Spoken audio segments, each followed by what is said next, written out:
It's February, like the middle of February already.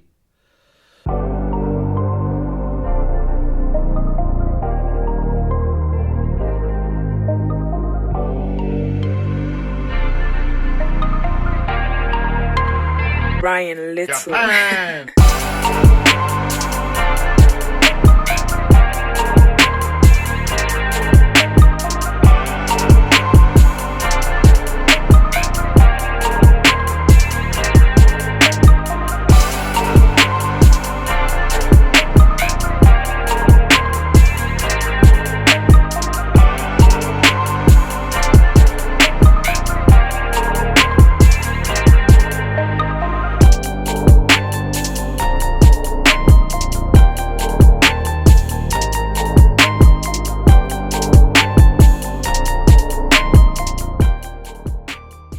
Hey everyone, it's Pastor Robbie. I'm back with another Sunday video, and today, believe it or not, today is the first Sunday in Lent. We've been sheltering so long, it's kind of still blowing my mind that the calendar keeps, just ticking away here. This basically means that we're rounding the corner on a solid year with no face-to-face meetings, which is just it's crazy to me. I am really thankful for all of you who have continued to stick together through this COVID era. I keep thinking that we're, maybe a few weeks away, maybe a month away from the end of all of this. But then at the same time, I'm pretty sure that it's still going to be a little while until we're able to get everybody back together again. So, let's just agree for the time being to continue sticking it out online until we can finally safely gather together face to face again as a congregation. While we're still apart, I want to keep trying to get these videos up to 20 likes or something like that, right? So do me a favor on this. Rather than doing the subscribing thing, I want you to click the thumbs up button today. When you do that, it helps more people to see the video. So everybody hit the thumbs up today and do your part to help others see these videos. And while you're searching for the thumbs up button, no doubt, right? Take in the scripture for this week's video.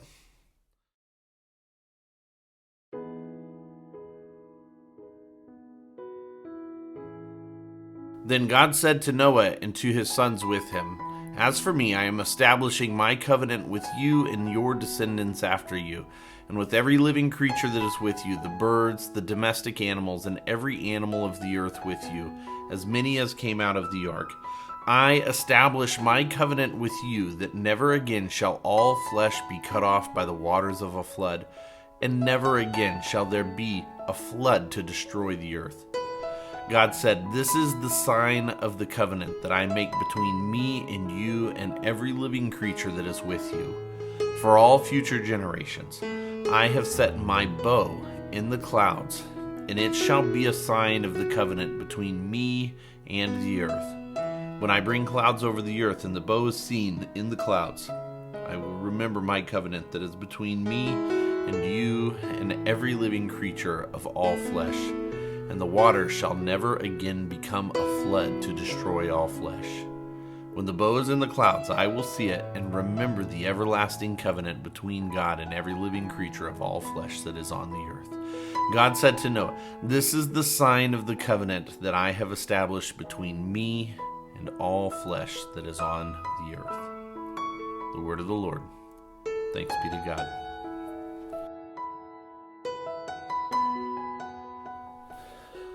Do you remember being in Sunday school when everything you were taught was simple, positive, right? Like Abraham was Father Abraham, who had many sons, right? You didn't have to wrestle with so many of his problematic relationships, right? Or King David, he was just the good king, right? We hadn't learned yet about Bathsheba and Uriah. Jonah was a prophet, not, the grumpy man waiting on a hill to see Nineveh get destroyed. I've been thinking about the way we teach the Bible to our kids a lot. It seems like lately we've kind of come up against a lot of these, hero types from the Old Testament, from Scripture, who turn a little less heroic when we begin to scrutinize them during these Sunday videos. It's hard thing to do, but I think it's, just honest. It's good to be honest to each of these figures and to just think about them honestly. I mean, it's not like we're searching for faults and finding them where they don't exist. With Abraham, on 2 separate occasions, he was called out as deceptive, because of the way that he tried to pass his wife off as his sister twice, right? Like Jonah gets called out directly by Yahweh for his pouty nature, right? And then, like, an essential part of David's story is that the prophet Nathan lays it all out on the line to call out the sin of David. It's fair to say that these folks from the Old Testament scriptures are flawed individuals, and that we admit to that in the ways that we teach them to our children. I don't think this is limited to the church either, right? Like, I think if you think back to your elementary days and how portions of history were taught to you, we tend to teach our kids at a very young age, like the sanitized version of history. And then as they grow older, we add nuance to that history. Like right now, we're in the middle of Black History Month, and so more of the curriculum in Tegan's coursework is focused on, various Black historical figures from American history. And I'm struck by how simply they are taught. She's in first grade, so we're talking about Martin Luther King Jr. and his influence on the civil rights movement. We're not talking about more controversial figures like Malcolm X or, the fact that both of these men were killed, right? Like, it's just, very limited to being an inspiring lessons plan. Now, I totally get that, right? First grade is a hard place to talk about the murders of Black historical figures, right? But the true history and influence of Dr. King and Malcolm X and a lot of others in our own history, they're far more complicated. They're far more nuanced than the lesson plans that are made for a first grade class.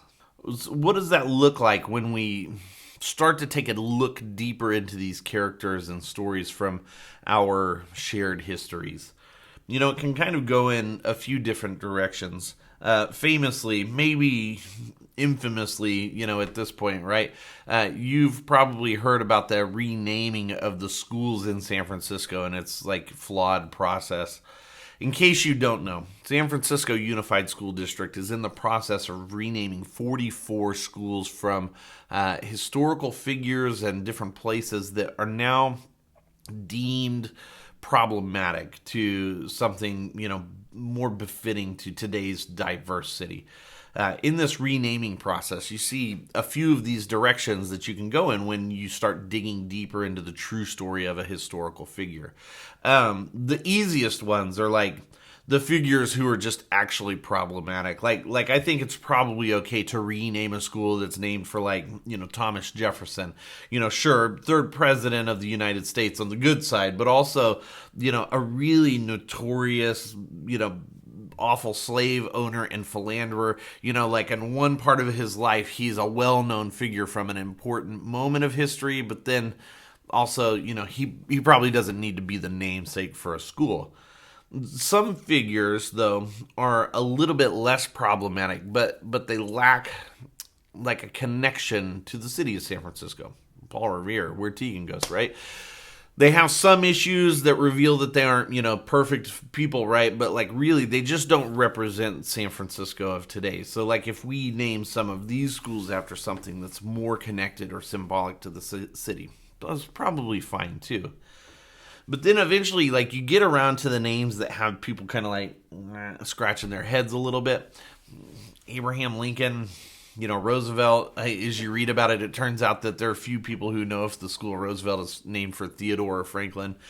El Dorado, the mythical city of gold, right?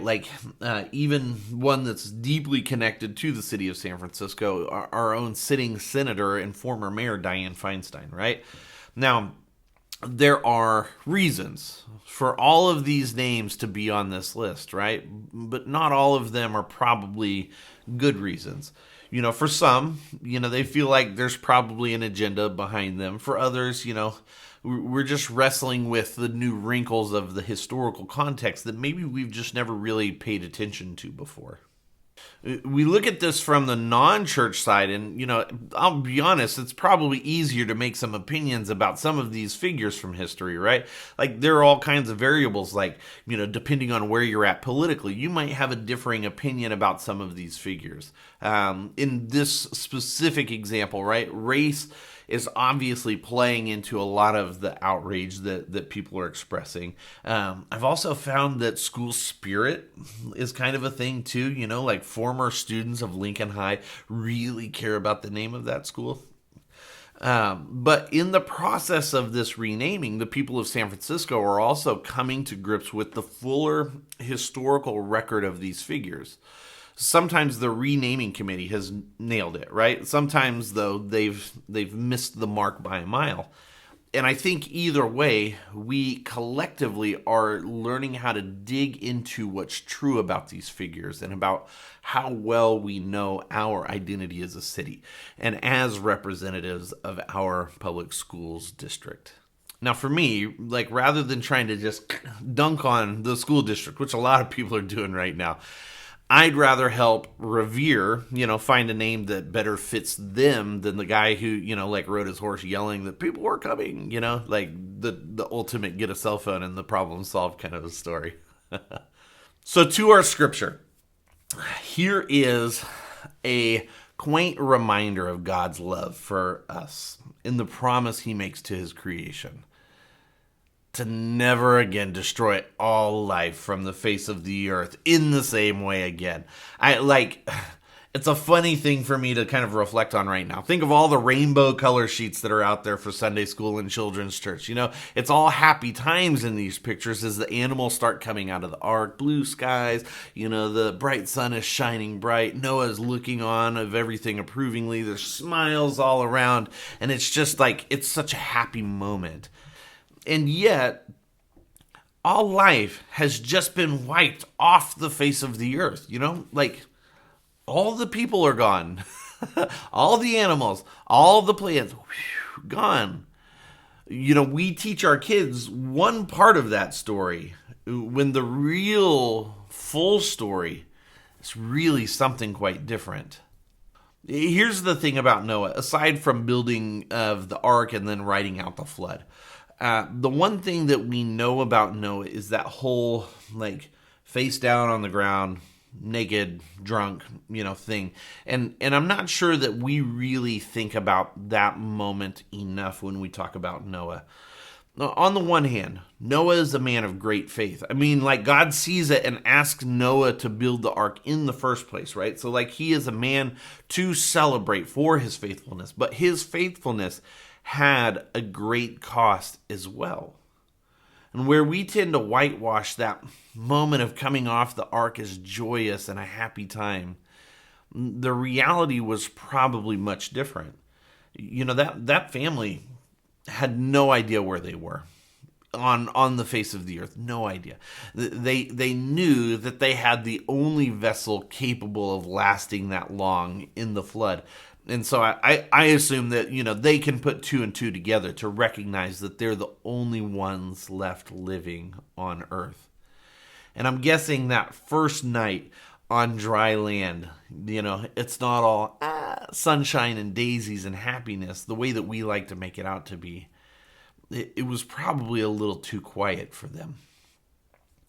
And our prayer for Noah should be that the Lord did something with all of those bodies. The scriptural record doesn't really cover those kinds of issues, you know what I mean?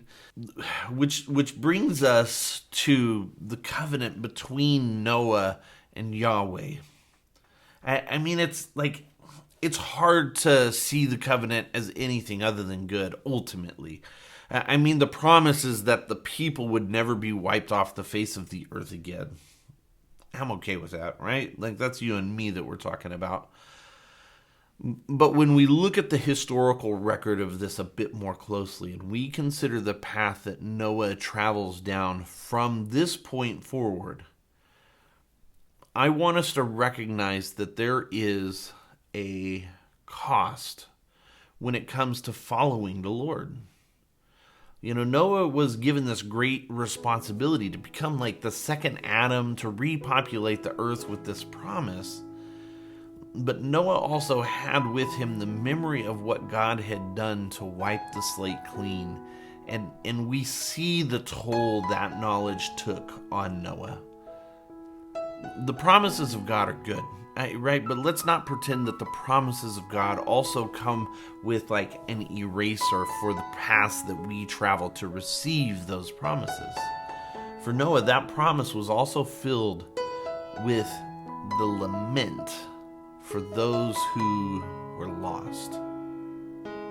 Today, we've entered the season of Lent. And just, if you haven't picked up on it, quick note to you, the season of Lent is not one of uplifting messages. It's actually kind of a hard season marked by sacrifice and loss. And my intention is to look through these passages and not just see the happy stories that we tell our kids, that we tell ourselves, right? But to also uncover the realities of faithfulness. Because when we follow and then things don't get easier, well, we need to understand that as well. Sometimes the path of righteousness is a joyous path, but sometimes it is a lonely and dark one. And in those seasons, we need to uncover the spiritual practices of those who were lost and who were desperate.